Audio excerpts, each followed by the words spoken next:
financial documents, while they may look daunting, are really important. And this is the part that the bank is going to be basing a lot of their decision on. So you've got to do it and do it well. What funds will I need to get this enterprise started? Where are they coming from? What sources do I have? We oftentimes talk about the 3 F's: family, friends, and fools. The final one is going to be a much smaller pool. So, especially in tough economic times, finding startup capital can be a challenge for a lot of businesses. How do I project my margin, my profit margin on my sales? If I'm doing services or if I'm doing sales of products, I have to think about, if I'm doing sales of products, I'm buying those products from someone, or I'm having to produce them, and there's raw materials that go into that. What am I selling them for? And the differential can be my gross margin on that.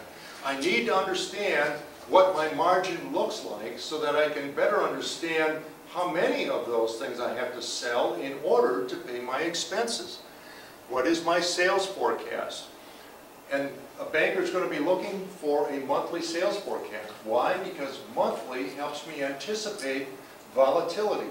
There's typically seasonality in every market that we're going to be operating in. There is an industry cycle oftentimes as well that we have to be aware of. But are my sales greater at Christmas time? Are they greater in the summertime? Are they greater in the fall? Are they greater in the spring? I have to understand that because those numbers will fluctuate. So my sales will never be static and equal every month, nor will my expenses ever be equal and static every month. How do I collect from my customers? Do my customers pay me in cash? If I'm selling to retail customers, that's probably the case. If I'm selling to other businesses, oftentimes it's send us an invoice and we'll pay you in 30 days. And 30 days is typically 45, and many businesses have stretched to 60 and some even beyond that now. And that will affect your cash flow. So how you collect from your customers greatly impacts your cash flow. You need to create an income statement, a statement of cash flows, and a balance sheet. Again, all of this is information the banker is going to be looking for. More importantly, it's stuff that you need to be understanding.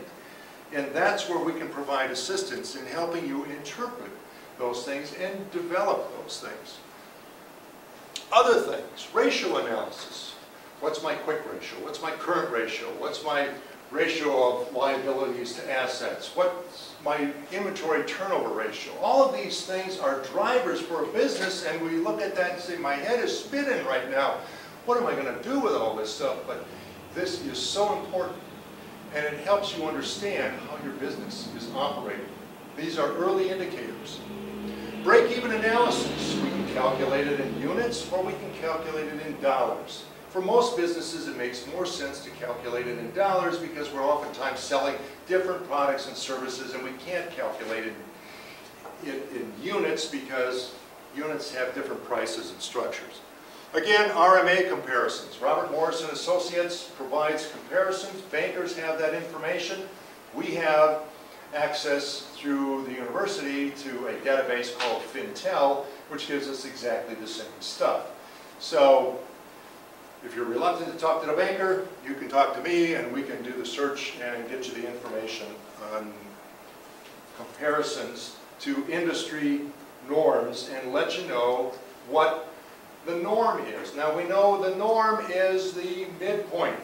So keep in mind when you're looking at those numbers, half the businesses operating out there are above the line and half the business operating out there are below the line. So try to put yourself in that perspective. Where do I fall in the scheme of things?